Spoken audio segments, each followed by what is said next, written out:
I can't see you, but it's always nice to see that you're here. Mom. Is Rachel coming? She may not be. No. Oh, look who's here. Hi. Andrea, your name's coming on mine. Do you know how to pick it You off? don't need to sit in on this. If you want to try it on the mic, It please. Try it on changed the mic, please. as I came through your connection. Don't worry. Oh, Hi. I can rename. Okay. Yeah, we're going to ask everybody to mute in just a second. Oh, this is great. So, hi everyone. I'm the coordinator, but I'm not feeling well. So Andrea and Joni are going to be hosting and introducing Monica and what's happening tonight.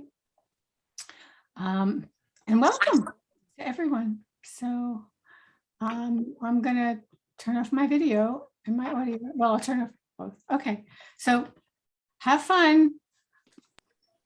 Thanks, Ellen. And I am so excited this evening to have Monica Hassell with us. I have actually worked with Monica before as an ADHD executive function coach. She is with us tonight and her morning from Australia.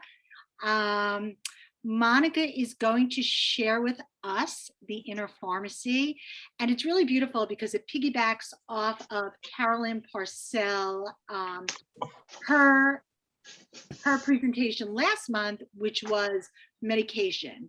And Monica's going to show us the other side, the in addition to medication or the instead of medication. I know tonight we have our sister chapter with us. We have Bergen County members, and we also have Nassau County and people from all different CHAD chapters. So really, I want to send you a warm welcome. And I just wanted to throw out something that there is a Jersey, it's called Learning Disabilities Association of New Jersey, and they're putting on a huge conference May 20th. If anybody's interested, there are some fabulous speakers, and I would invite all of you to check it out. So that's another thing that's going on in our neck of the woods. It's on Zoom, and it would be beautiful to see your faces. So Joni, I'm going to ask you if you could please just share the upcoming speakers for our chapter. Sure. Okay, give me 1 second.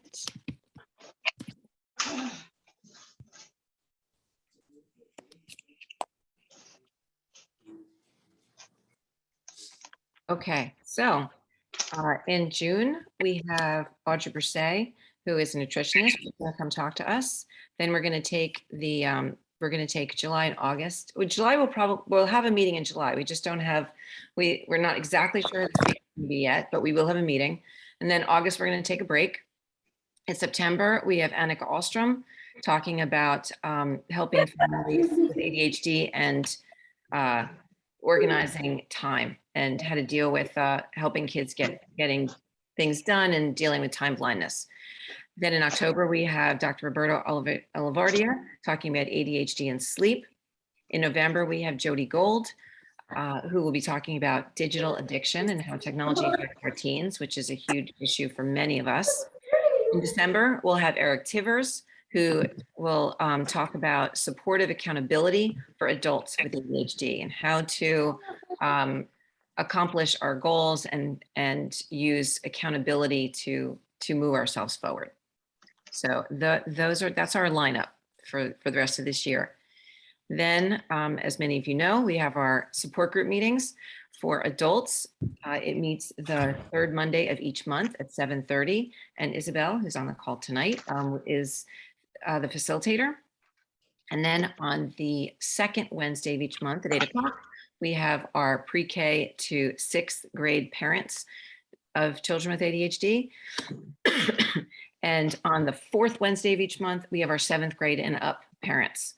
So, and I facilitate those two groups. So please come join us and see what it's all about, and have community and education and information, and know that you're not alone. you really share your struggles in a really supportive environment. So if you want to join Chad, if you're not a member already, if you want to ask questions or you have any, you want your name added to the mailing list or anything you want to find out, you can contact Ellen at ADHDbergencounty@gmail.com. And you can visit us on Facebook as well. So if you are going to join Chad, which I highly recommend because there are so many great benefits to it and great information and webinars and a newsletter, just great stuff. If you could specify Bergen County Chad as your chapter, that would be great because then we can get a little portion of the juice to support our programming. Okay. Thanks, Joni. Back to you, Andrea. Okay, before we start, I am just going to read a quick bio about our dear friend Monica. And I'm going to ask those of you who are unmuted just for the presentation to mute. Thank you. Monica is an ADHD and executive function coach from Australia. Her coaching journey started in 2012 when she and her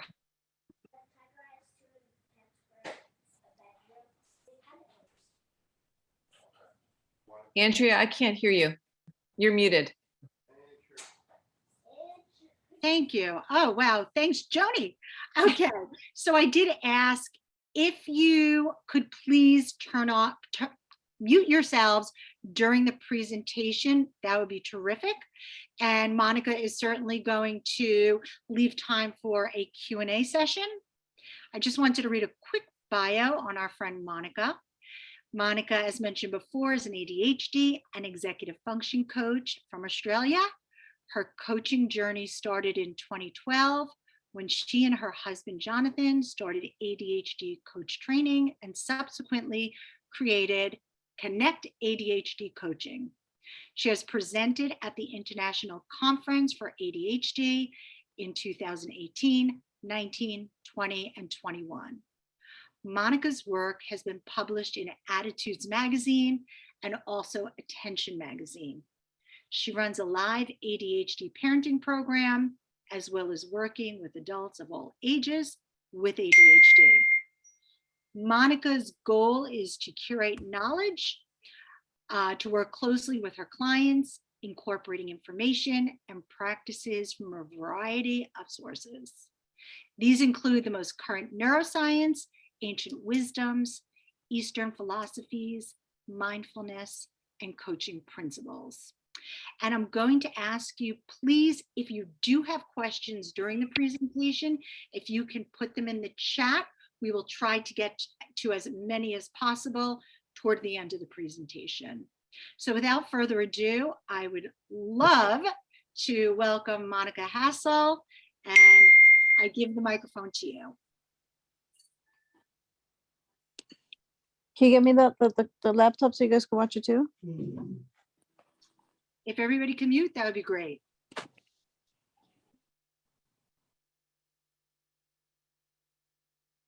Is Monica there? Monica, are you ready? Can you hear us? Maybe it's the Australian connection or lack thereof. I think I got muted by the host, but I think it's unmuted. Can you hear me now? You are unmuted. Yes. Yep, go ahead.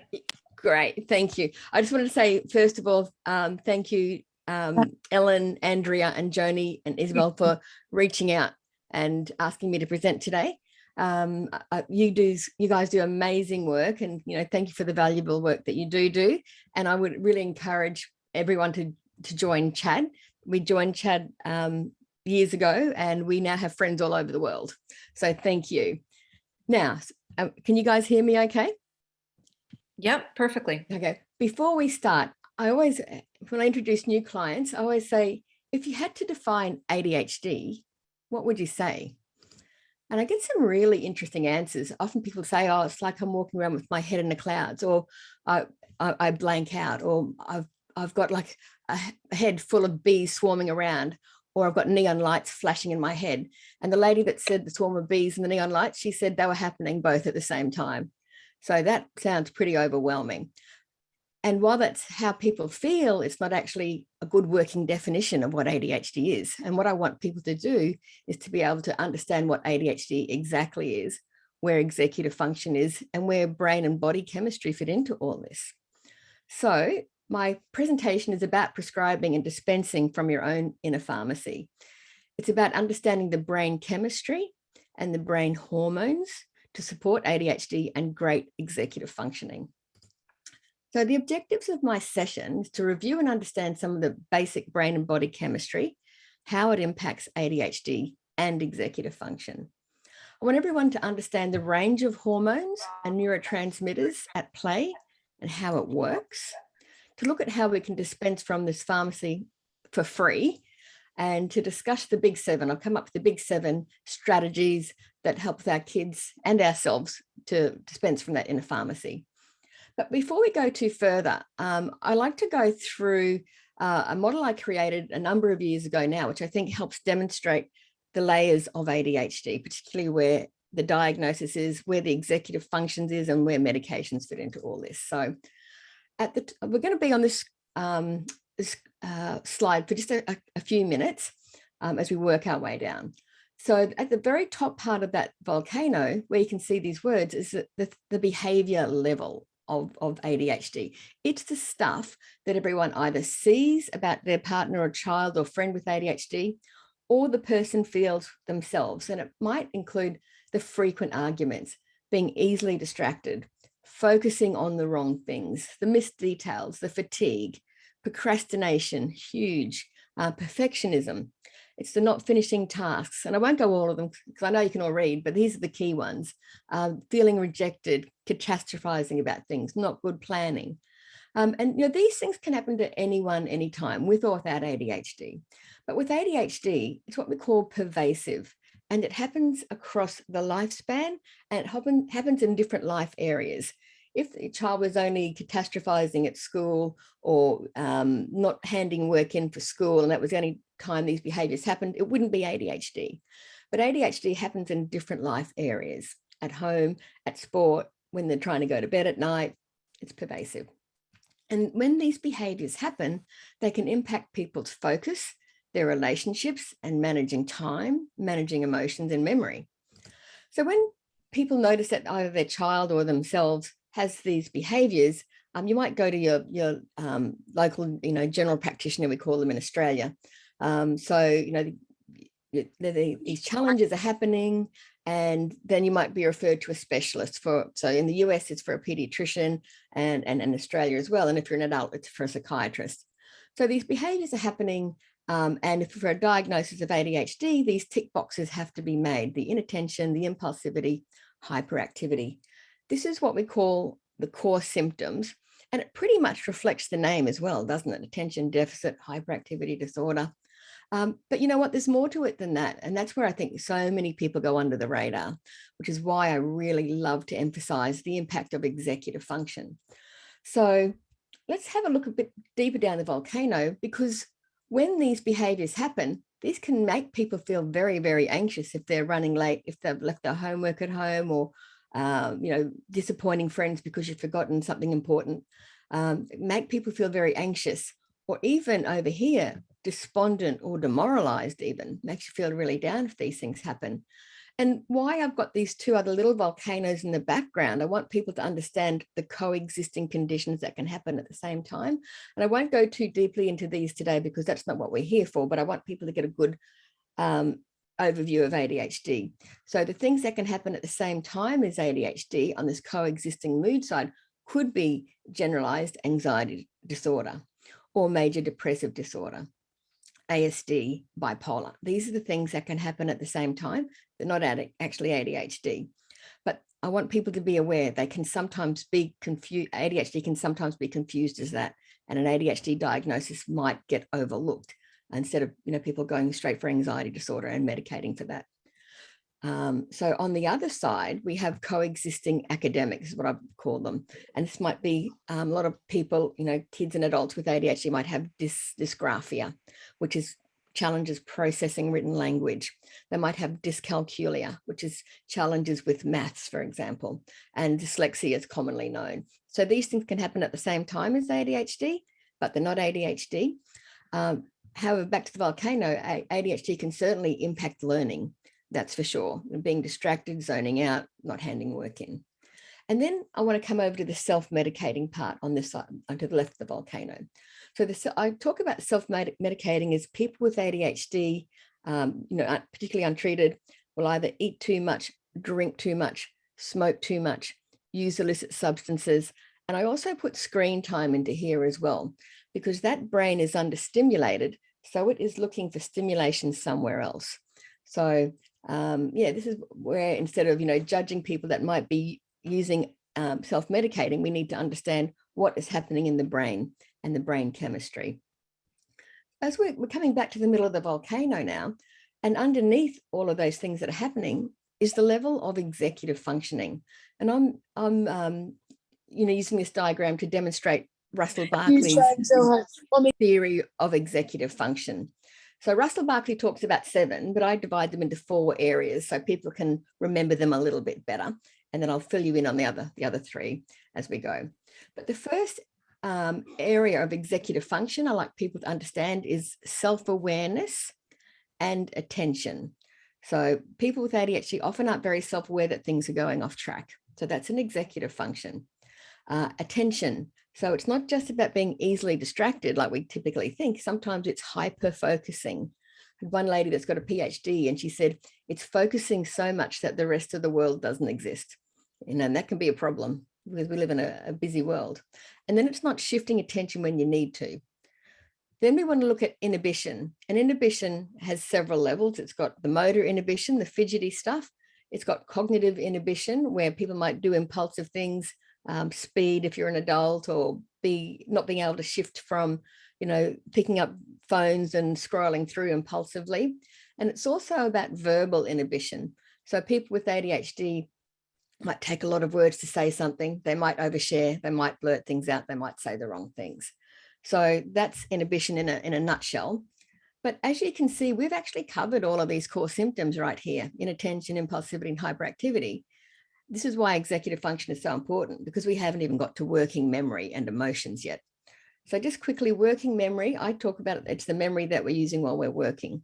It's that right now memory, and it's the only memory that's involved in our future success, as opposed to long-term memory that remembers things from 8 or 10 years ago, or short-term memory remembers things from, My this bed morning. again? I ask that you please mute. Thank you so much. Please mute. How the Yeah, so heck? working memory is about future and managing information and time and self-directed talk. So the planning and the planning also comes under this, and time as well. And the executive functions of time actually calculate at the front part of the brain, which is why time can be really challenging for people with ADHD. Then we want to look at emotions as well. And often I like to talk about emotions and ADHD. It's often the correct emotion, the right emotion, but the wrong volume control. So being overly excited about something, overly ambitious, overly optimistic about something. Maybe it's stressing out more quickly, being too angry about something very quickly. So the difference between when people have depression is that they're sad all the time. They can't get out of bed. They can't go to the picnic. They can't go to school. They can't go to church.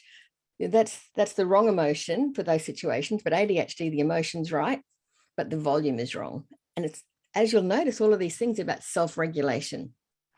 So as we're going to go down a little bit further, this is where the brain chemistry happens. So brain and body chemistry. So we know that medications are a really good way of treating ADHD, but there are other things as well. So it's sleep, diet, exercise, and stress management. Really, really important. So long story short, if the brain chemistry isn't right, and that's happening in the front part of our brain, the executive functions don't work well. If the executive functions don't work well, that's why that behavior happens at the top of the volcano. And that's where that low self-worth, the low self-esteem, the self-judgment occurs. So, and why executive function is important, we can focus here. This is where we can put structures and strategies in place. So that's the volcano. And these are the 7 executive functions I was telling you about with Barkley: self-awareness, attention, working memory, planning, inhibition, emotional regulation, and motivation as well. So that's a good working definition of ADHD. I like my clients to think of ADHD as better described as challenges with self-regulation, and it's self-regulation of the executive functions. So knowing the core symptoms is not enough. Knowing I've got ADD, that's not enough. We need to know more. And the executive functions, they're cognitive processes. So anytime we see in literature cognitive, we're thinking about thinking. And they take place in the front part of the brain. They guide our thoughts, they guide our behaviors, and it helps us execute tasks. That's why we call it executive functions. It helps executing tasks. So let's go down to the biology and the neurobiology, the reason why I'm here today. We need to understand not just the neurobiology, people have medications and it changed their neurobiology. We have to understand the rest of the body as well, and then what we can do about it. So both are important and both underpin this sympathetic and parasympathetic nervous systems that are at play. So I'm going to talk about those in just a second. So is everyone familiar with the sympathetic and parasympathetic nervous system? So what happens is we have this brain and body, and under stress, the sympathetic nervous system gets triggered. And that's, you're probably all familiar with that fight, flight, freeze, and fib phenomena. The fib one, another coach and I created a few years ago to help explain some things with ADHD. But under stress, people are going to try and fight an intruder or a predator, or run away, or avoid something, or freeze, feel overwhelmed, and sometimes fib to protect themselves. That's the sympathetic nervous system being in charge. What we can do on the flip side of that is the parasympathetic nervous system. And that's the part of our nervous system that we can engage to help slow everything down. Because when fight, flight, and freeze is triggered, everything seems to speed up. When we're under pressure, everything speeds up. What we need to do is bring it down and slow everything down and slow down our thinking. So we want to engage the parasympathetic nervous system. And so the body, body chemistry, this is a result of changes in the environment, if we're feeling under threat for something in the environment, or even our own self-talk, which is why self-talk is really important with ADHD. We can trigger this ourselves without even knowing. So I want to think about what does our brain pharmacy look like? So sometimes there's old-fashioned thinking still. Sometimes people choose not to use medications, and that's fine too. That's a choice thing. Sometimes people are influenced by old-fashioned thinking or stigmas around ADHD. Sometimes people have a very cluttered inner pharmacy that they might be kept on old medications. They might be adding new things in without really evaluating, trying too many things at once. So that treatment gets cluttered. What I want people to do is streamline their inner pharmacy so it's a nice, calm place to be. So for us to be able to understand this, I think we need to have a quick revision of what dopamine is. I think most people will probably be familiar that dopamine is the neurotransmitter that's responsible here. A lot of people say it's the woohoo chemical, but it's not just about reward. It's about pursuit and anticipation. So dopamine is what we call, it's a neurotransmitter. So it's a brain chemical, and it helps allow signals to be transmitted through the nervous system. And when dopamine is available in good amounts, it helps with movement, it helps with manage emotions, memory and learning, and it's the reward mechanism as well. It's how we remember to do things that feel good and help us. And there's a really fantastic neuroscientist that I love to listen to by the name of Andrew Huberman. And the first thing I ever heard him say in a podcast was, dopamine doesn't care about the deeper meaning. It just wants more dopamine. So a good example of that might be when we're trying to get our kids to get off computer games, they're getting plenty of dopamine because that's rewarding and that's fun. That dopamine that their brain is getting doesn't care that they've got an assignment to put in for tomorrow, or work that's due in, or some chores they've got to do. So that dopamine just wants more dopamine. And dopamine cares about pursuit of things beyond our skin. And dopamine, serotonin tends to do the opposite. So we're going to have a look at serotonin. But before we go to serotonin, we're going to look at the more activating ones. So dopamine, as I just described, we need to understand there's adrenaline or epinephrine, depending where you're from, and that's responsible for triggering that fight flight response. And it allows blood flow to the muscles and hearts and lungs, so we can use those muscles to survive.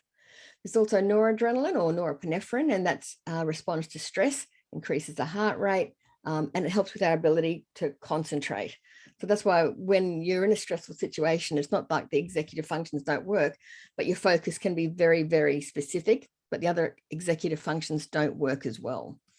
Then there's cortisol. So cortisol, we need cortisol in our system. It helps us wake up in the morning. And that's when we have the largest amount of cortisol in our body to help us wake up. It's also released in stress to increase alertness and danger. And as danger passes, it reduces. It's kind of like, if you're really stressed about something, just say you heard a window crash in the middle of the night, and you'd wake up and think someone's trying to break in. And, someone might try and fight the intruder, or someone might try and run away from it. But if you realize, it's just a window, a window being broken by a branch, you'd literally breathe a sigh of relief, wouldn't you? That's the sympathetic and parasympathetic nervous system at play. You breathe a sigh of relief and everything slows down. And then what's also important is brain-derived neurotropic factors. And these are proteins produced inside nerve cells, and they help with brain growth and brain function as well. So they're important. And caffeine, that's a molecule, but it's significant, and it can also help impact the absorption of other neurochemicals. So let's go to the other side of things, the serotonin. So serotonin, it's a naturally occurring substance that functions, again, it's a neurotransmitter and helps carry signals between cells.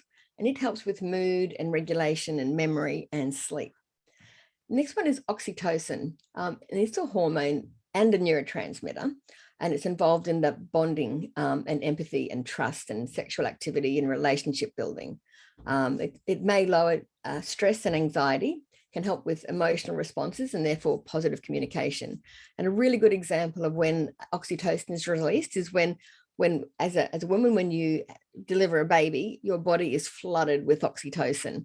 I know for myself, someone before I had my first child said, when that baby's born, you would kill for that child. Something comes over you. And I thought, wow, that's weird.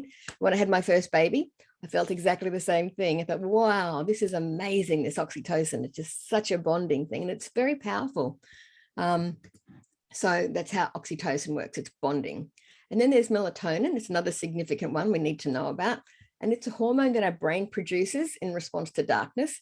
And it helps with the circadian rhythm, our sleep and our wake cycle. And in this busy society, we're probably a little bit harder on our melatonin release than what we need to. So staying awake on screens at night represses melatonin, which makes it harder to sleep.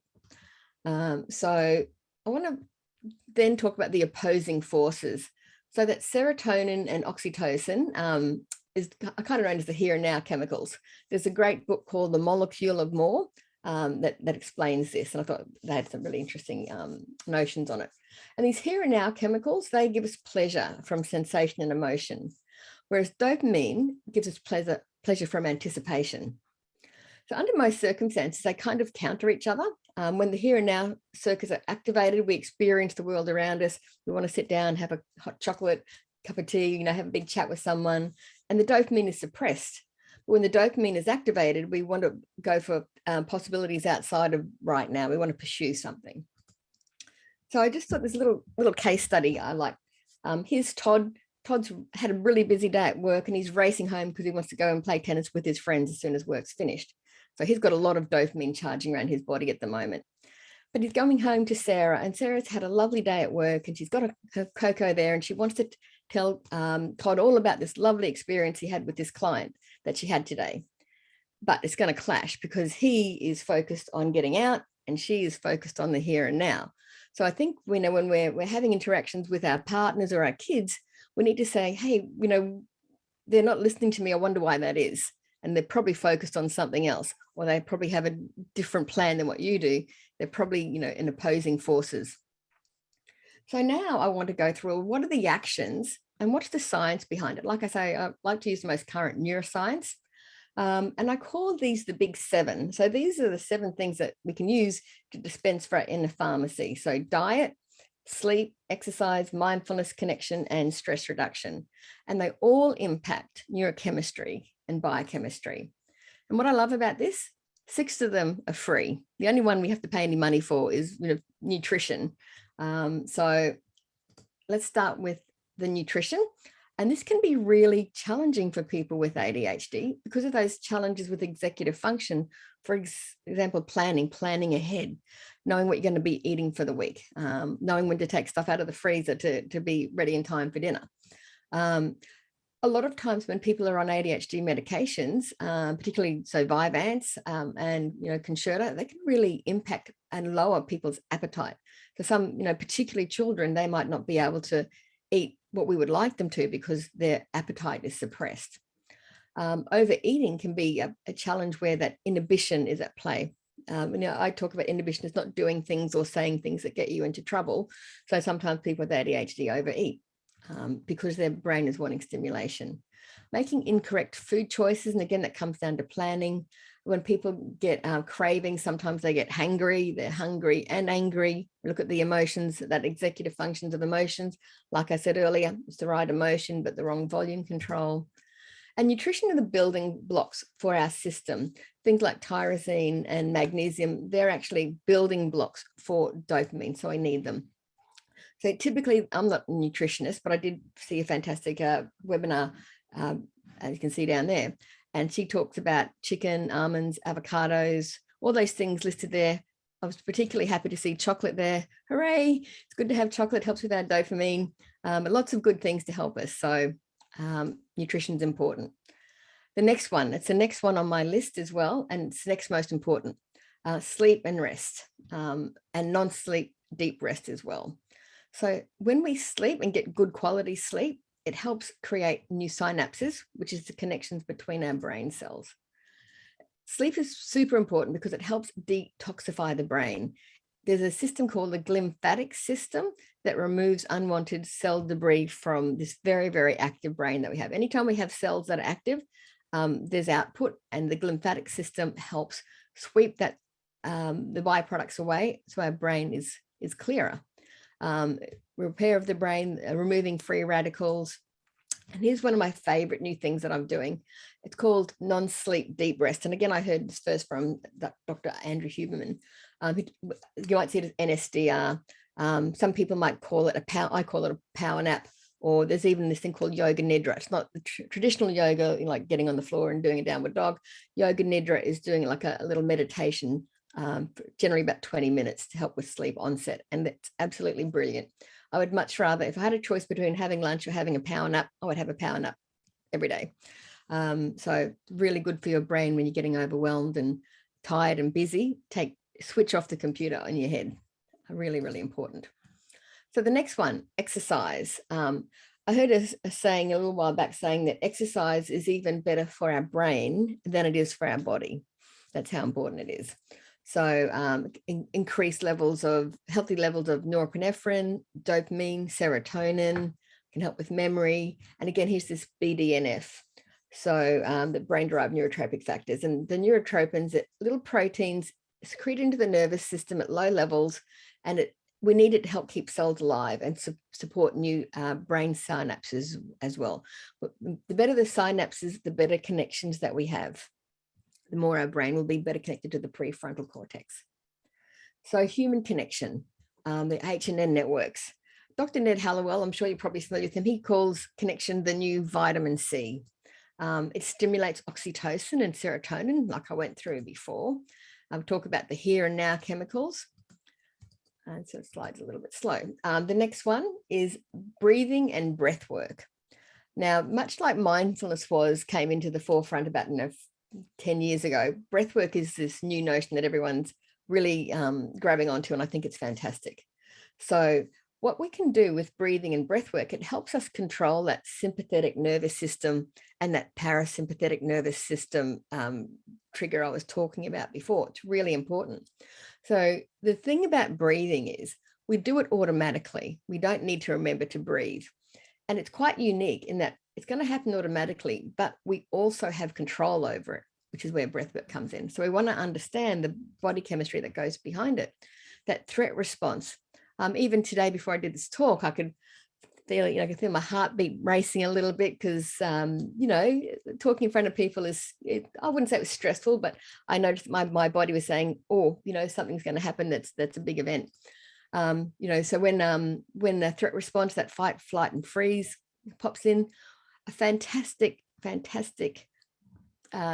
strategy for this is box breathing. I don't know if any of you are familiar with it or all of you are familiar with it.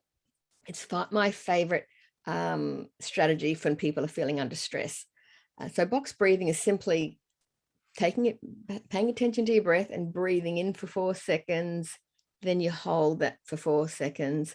You breathe out for 4 seconds, and then you hold that for 4 seconds. And doing one rotation won't do a lot, but if you do 4 or 5 or 6 of those rotations when you're feeling under stress, it can change your body from being driven by, fight and flight or freeze, which is difficult, to turning on your attention and your executive functions. It's really, really important. In fact, I've got a number of, high profile clients and people in different situations, even a psychiatrist, one of Australia's best psychiatrists.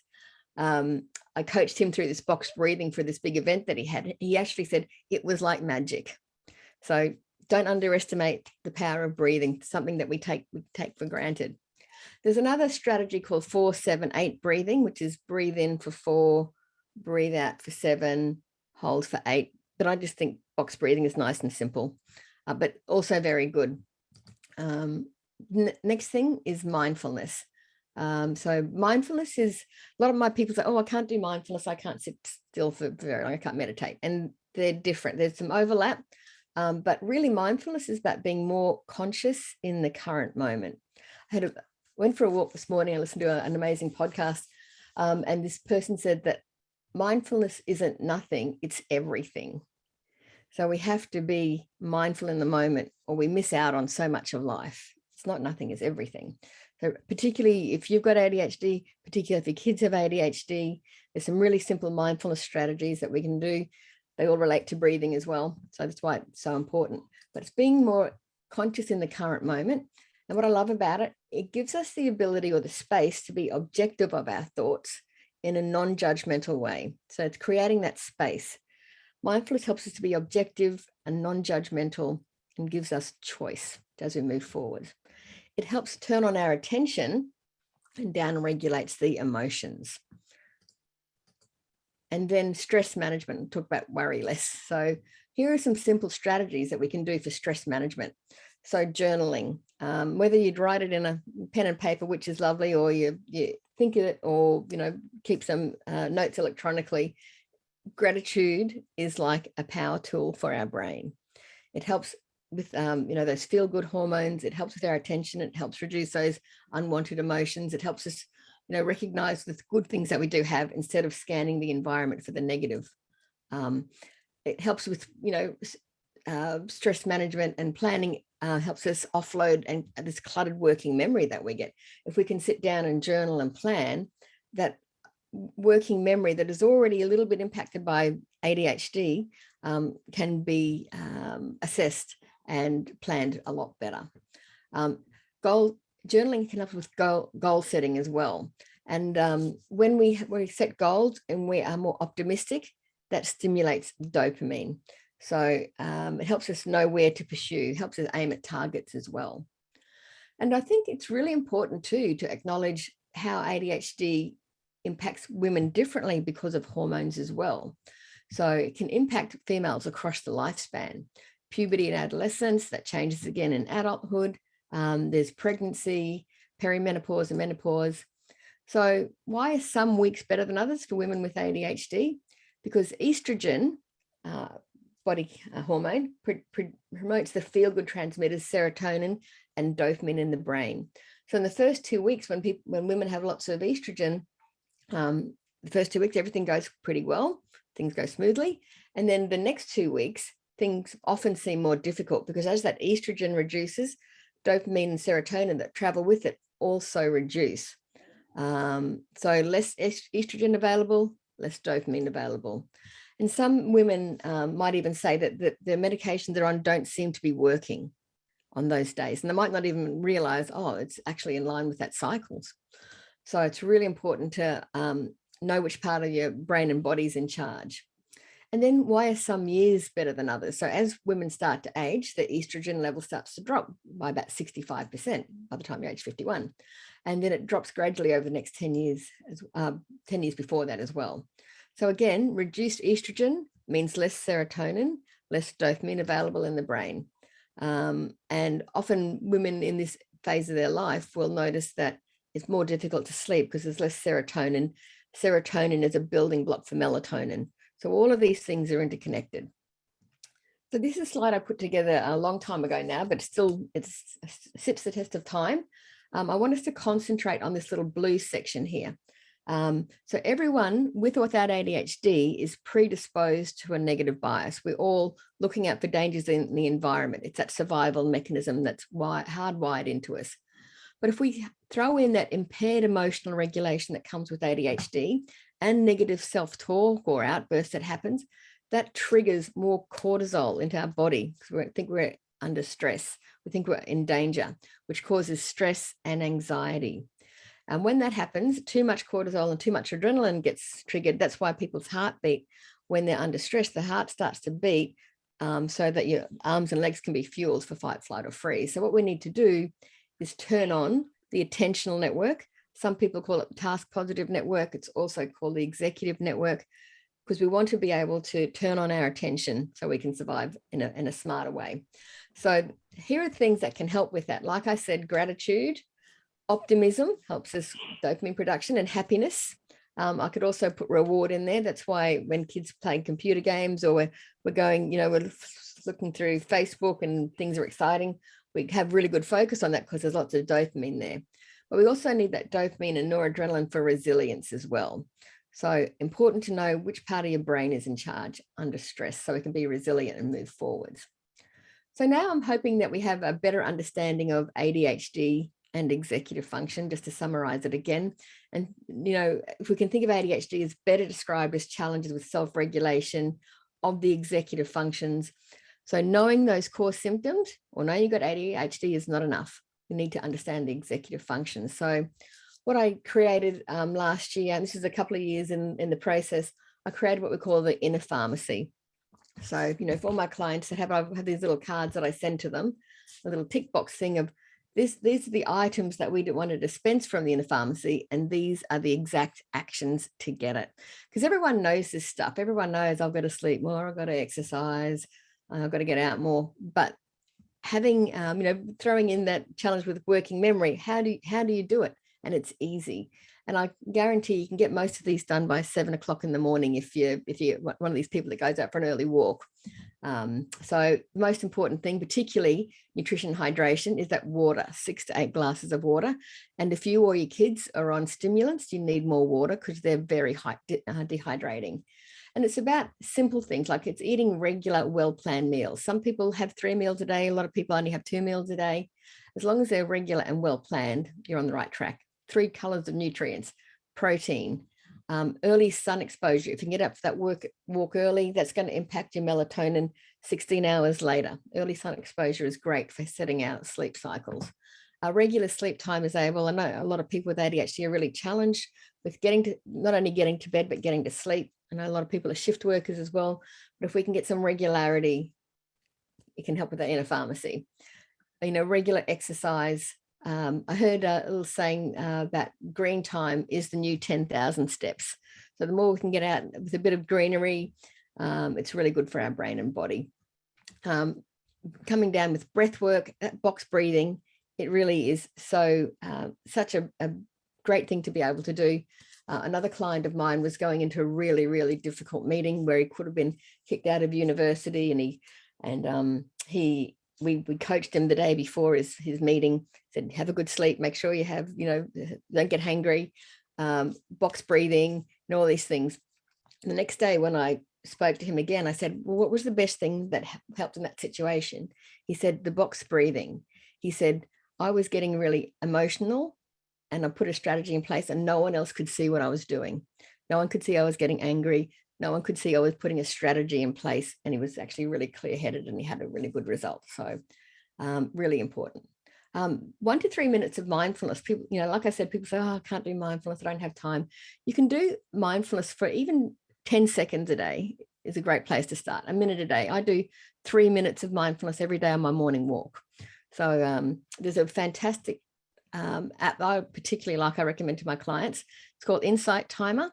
It's actually free. It's got about 135,000 free tracks on it. You can actually subscribe, and I must subscribe one day. But everything I do is from the free area.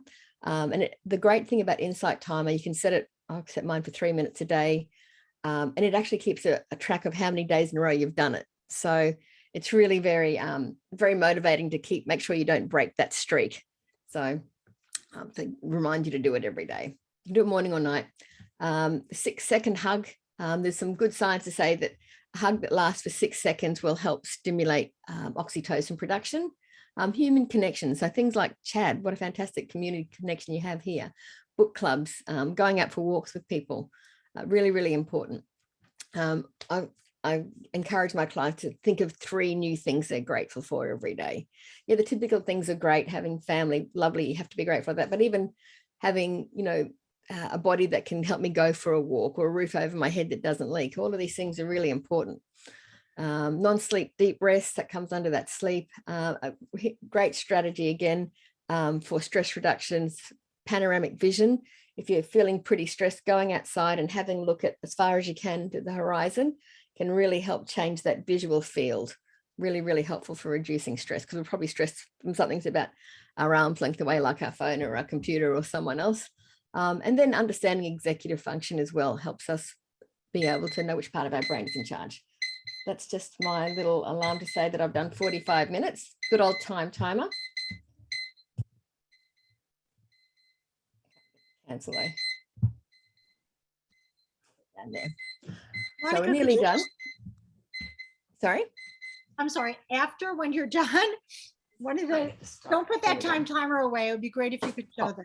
Oh, okay. Let's do it in my handbag. Yep. Yeah, time is great. So yeah, so we just come to our last slide anyway. That's the inner pharmacy. And we understand our body and brain chemistry. We have the keys to our inner pharmacy as well. So that's where I finish up. But yeah, so thank you for allowing me the opportunity to talk through this today to your lovely participants. Oh, Monica, thank you so much. And it's just a wonderful reminder that there's so many free opportunities out there besides medication that can really fill us up and make our days just so much brighter and easier. And they're as simple as box breathing and simple walks and the insight timer. So thank you for all those reminders for us. We really need you in our lives to remind us. Thank you. Would you like to take some of the questions? Yeah, sure. I haven't had a look at the questions yet. But yeah, I'd love to sort of have some conversation around this. Okay, so have you worked with teens that find they can concentrate a lot more? Yes, my own son is 17, has ADHD, and I really encourage mindfulness with him as well. So last night he couldn't get to sleep because his brain was really busy. So I found a little insight timer meditation for him to go to sleep with. But when we practice, this is the benefit of practicing mindfulness a little bit every day. Doing 1 or 2 minutes or 3 minutes of mindfulness is great in the moment. It's lovely, helps us get a nice calm head. But it also, where its benefit is helping us to use it in the moment when we need to. So John and I have a little strategy that we call WIN strategy, and we also attach it with a little an app that tells you what time it is frequently. So we get people to think about, I'll just hold it up here, it's called WIN. When people hear what time it is, think about, what am I doing? Is it what I intended? Now what next to stay on track? So if you think of this little, and that's what we call that strategic mindfulness, that helps you, if you're noticing your attention drifting off, you can think about it. But if you're frequently bringing yourself back into what time it is, that can help you stop going off track. So yeah, it's really mindfulness. I think next to medication, mindfulness is the next most important thing to support ADHD. So I hope I answered that question. We have somebody with their hand up. Yanira, do you want to ask your question live in person?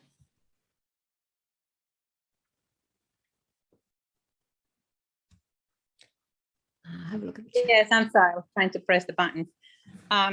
Yeah, my question is, does ADD gets worse with age, and especially with the onset of menopause? I find that I have a harder time keeping up with deadlines, and it's just, I feel that at times it feels like it feels worse to me. Yeah, well, it can do, and it can be, and I think so many women get overlooked anyway.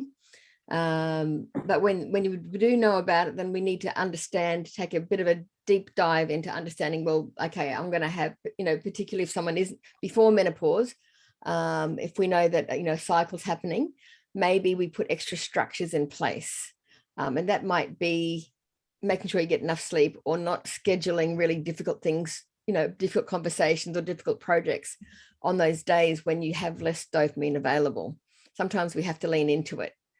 Sometimes if people are having that lower estrogen, therefore less dopamine, serotonin, they might need to have a conversation with their doctor about hormone replacement of some kind, or maybe some other medication. Some people might have a conversation with their doctor about increasing their ADHD medications around that time, or their anti-anxiety medications around that time.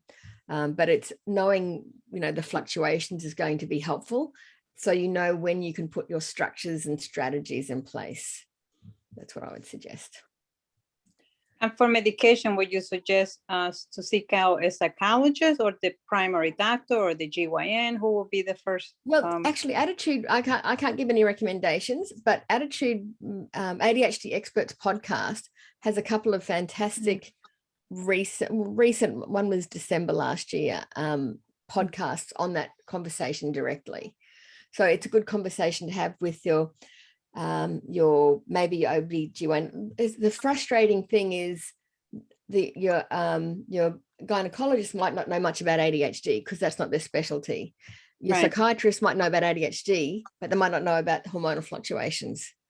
So sometimes it's about taking the conversation to them and saying, hey, I've heard this about this.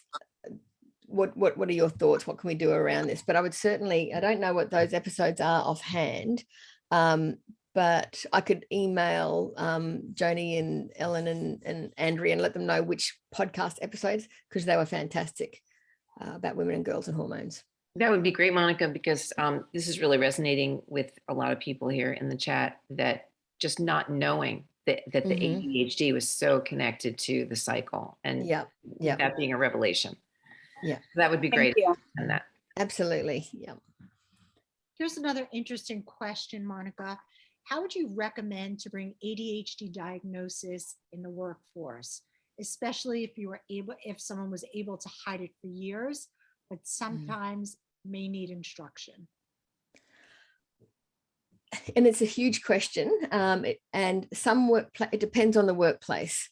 Unfortunately, some workplaces will not be very tolerant of it, and in some places will be, you have to suss it out. Sometimes they will be tolerant of it, in which case you can have a discussion with your manager or your supervisor in two different ways. If they're not supportive about ADHD, you could have the conversation like this. You can say, I find I work better when that I'm sitting not in the big group of people, or I'm not on the hot desk, or I feel, I know I work better when I can have headphones on so I can concentrate, because I get distracted easily. You don't have to have, say, ADHD. But if you do have ADHD, and there's no crime in having ADHD, it's about, if your manager no manager ever wants to, a manager is always going to be open to getting their people that work for performing better, because it looks good for them. So about having that conversation, I work better when, it can be as simple as that. You don't have to disclose ADHD or not, but it's a lot of work to be done in that area. But as we embrace neurodiversity culturally, more, we'll get the best out of people with their strengths, and then supporting their challenges. I wanted to mention that somebody asked if they could get the PowerPoint slides. And I believe, Monica, you sent them over, so we're going to be able to post the recording and also the slides. So thank you. Yeah, that's fine. My pleasure. Someone has asked if you would be kind enough to bring us to do a 1 to 2 minute mindfulness with us. Oh, I would love to do that. Oh, I would love it. Mindfulness is my next favorite thing to chocolate, I think, and my children, and my husband. But I think for those that haven't done it before, mindfulness is really just about a great way to start is to just And I actually start a lot of my sessions with my people, particularly if they're running late and they come a bit early. We might just stop everything, turn off our notifications, and even just close our eyes and just take a nice deep breath in. Nice deep breath in, maybe hold for a second, and breathe out. And take another lovely deep breath in and hold. And breathe out and hold for a few seconds. And as you guys continue to do that, I just want to mention that often when we do this, sometimes distracting thoughts will come in. Did I send that email? As we're breathing in and out, what are we having for dinner? What we want to do is notice those thoughts and not give them any power and just return to our breathing. And this is where the power of mindfulness is. We breathe in and hold. And then breathe out and hold. And let any distracting thoughts just float on by and bring your attention back to your breathing. Because that's where the strength in mindfulness is. It's bringing your attention to the current moment.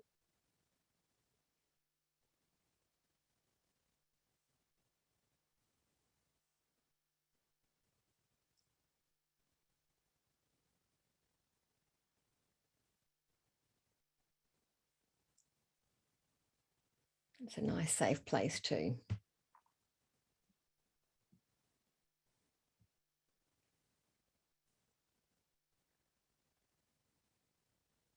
Do one more lot of breathing in for 4 seconds, holding for 4 seconds, breathing out for 4 seconds, and holding for 4 seconds. And then we better have another breath in. And it's such a great tool. So there's actually a great book, and I've got it right here actually. It's called The Mindfulness Prescription for Adult ADHD, and it was written by a psychiatrist. I've read this like years ago. I've got 100 tags in there.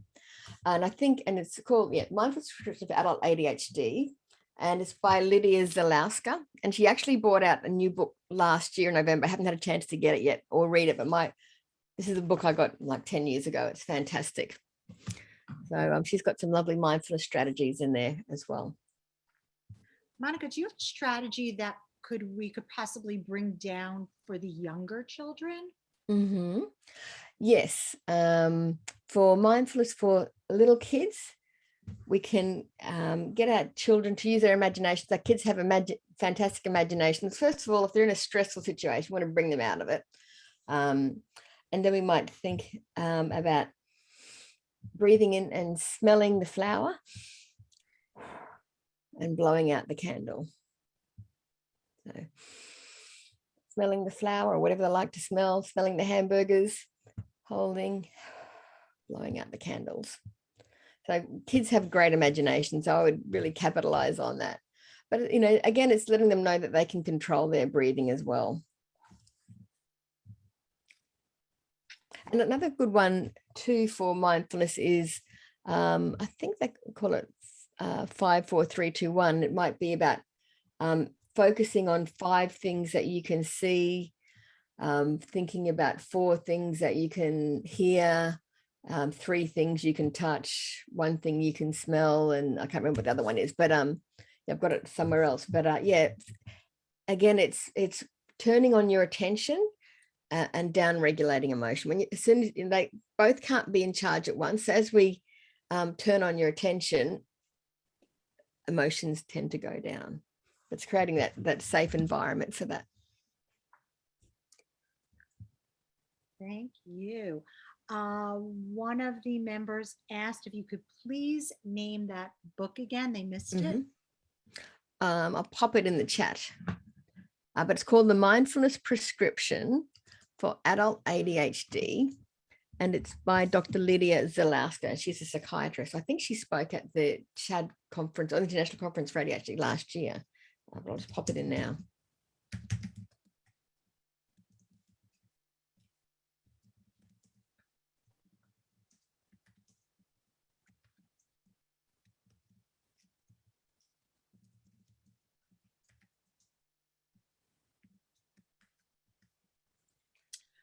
Lydia. Just make sure I get yeah, that's it. So that's it there. But there is a newer one. I don't know what that's called, but if you just Google her, no doubt you'll see it. Okay, Yeah, I have the newer one.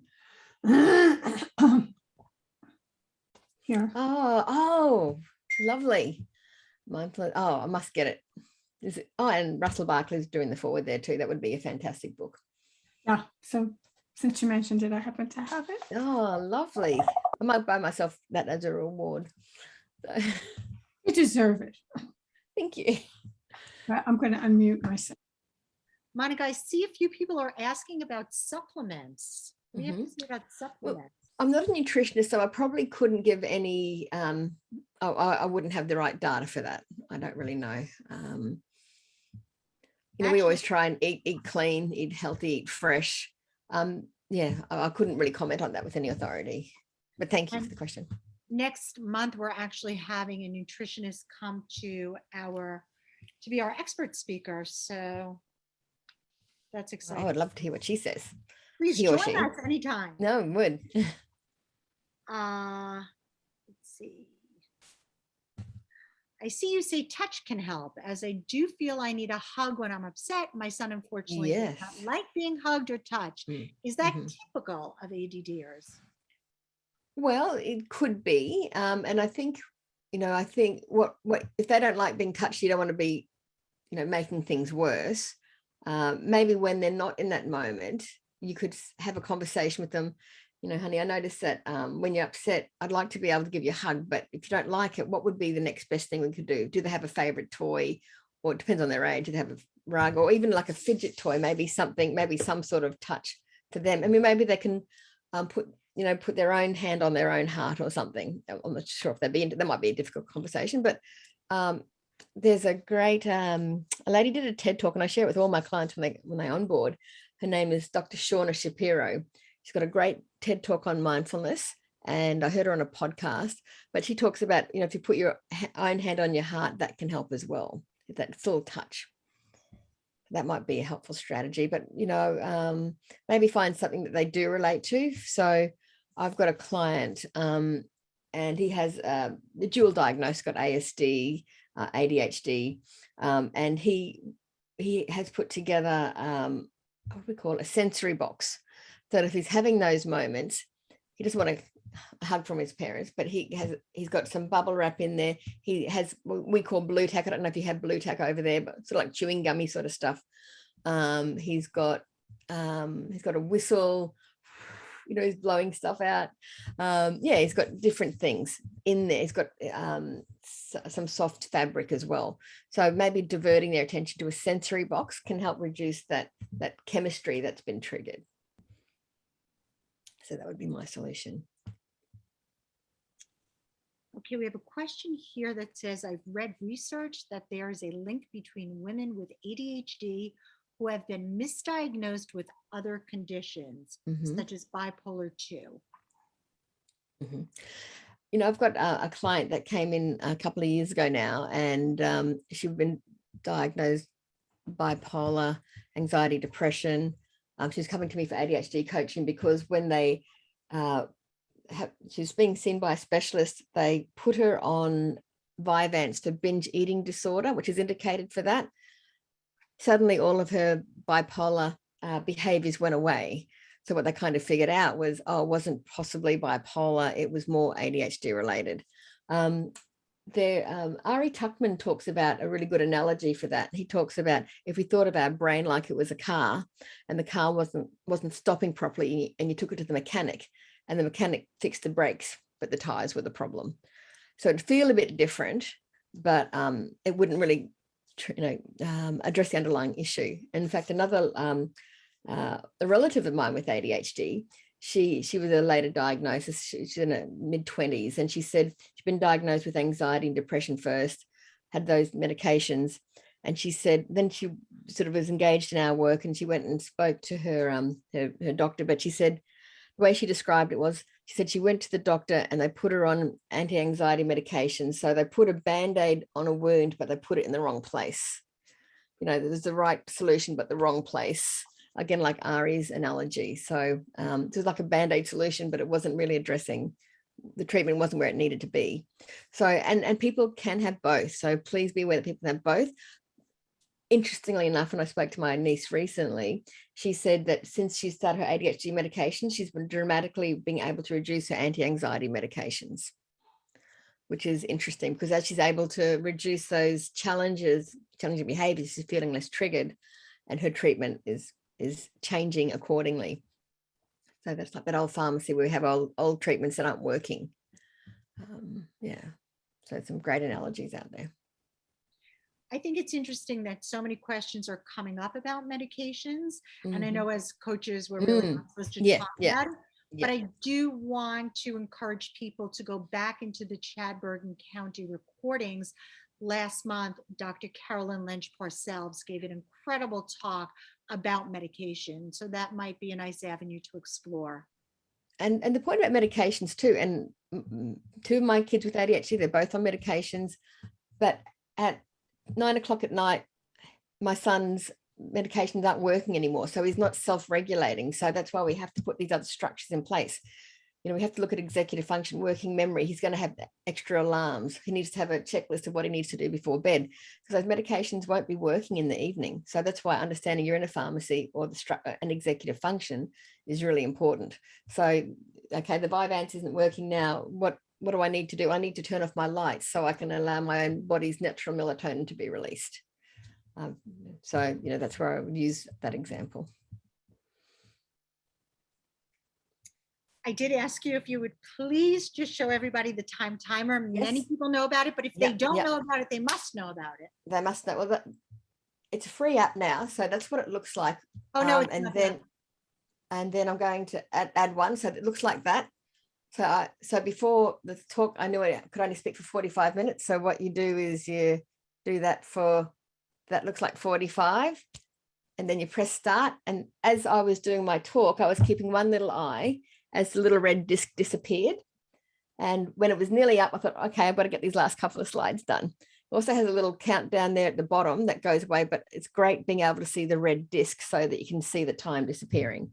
So I just had that sitting next to my desk there. Again, a free app. So, And if people don't want to use the app because we try to take you can- electronics. oh, you can, well, yeah, you can have physical time timers, but often say to parents if they need an app like that, they can use their parents' phone because they won't want to be looking what's on their parents' phone. So they would be inclined to look at what's on their own phone. So it's nice to have a backup strategy, I think. Oh yeah, look there. Jamie's got a time timer. Yeah. They're fantastic. Yeah, they're really great. I have it on my Wonderful. phone too, but yeah, Mm. it's just really great. Yeah, it is fantastic. Because we don't feel time, so we need to be able to see it in order to understand it. Exactly. Mhm. And there's another great app that John and I recommend to people, and there's a variety of them. There's one called Speaking Clock, and Speaking Clock can say the time audibly for you. You can set it for every 15 minutes, every half hour, or every hour. So when you hear what time it is, that can be really helpful. But we also get, when people hear what time, we get to think that little win strategy. What am I doing? Is it what I intended? Now what next to stay on track? And sometimes you might catch yourself doing the right thing, which is great. So you want to keep doing it. I'm on track. I'm doing the right thing. I had one guy that at first didn't like the idea of hearing the time frequently. And when he came back to the session next week, he said, I love it. He said, it stops the day disappearing into nothing. You know, I had another guy that had his phone on saying the time every 15 minutes. And he said, oh, things I thought only took me 15 minutes, I now realize take me 45 minutes. He was constantly overscheduling himself and couldn't get stuff done because he wasn't processing time. Remember, time processing is one of those executive functions. So if we're not being fueled there, it's going to be harder to manipulate. I even had one fellow a long time ago, and this is the first time I realized how in-depth that challenge with time management is. There was an analog clock in the room. These are the days when we would be face-to-face with people. And he said, see that clock up there? He said, I don't understand that. It's like a puzzle to me. He was 29 years of age and he was constantly losing work because his time management was so bad. He said he couldn't process time, you know, and I noticed that for my own child, he's just not great at telling the time. An analog clock just confuses him. So other strategies in place, hearing what time it is, Digital clocks can be helpful in some ways, but we just can't presume that everyone processes time like someone that's neurotypical, because that probably won't happen. Not happen for everyone, but we need extra structures in place. That's my take on it anyway. Absolutely. Monica, I'm thinking that many of our students at this time of year have these AP exams. They have their finals. They're trying to wrap things up. It's just a really difficult time for many of them. So I love that inner pharmacy card that, I know it'll be in the slides, but I think it's worth a look for our students to review that. So it came at a wonderful time. Thank you. Thank you. I see we only have a few minutes left. Would you like to say a word about the CHAD conference that's coming up in the fall? Yes, it's in Dallas, isn't it? We would love to get there. We can't get this year because our daughter's getting married a couple of weeks before it. So John and I, the first time we went from Australia to a CHAD conference, we couldn't believe what an amazing place it was. It's like you're walking into this big warm hug. Everyone's chatting, everyone's laughing. It's a really beautiful space to be in. And I've taken so much away from attending CHAD conference. It's just everyone's there for one purpose. You meet incredible people as well, which is what I love. And it's a really great place to be. It supports CHAD. CHAD does such amazing work. I would absolutely go and suggest people go to the conference and sign up to be a CHAD member.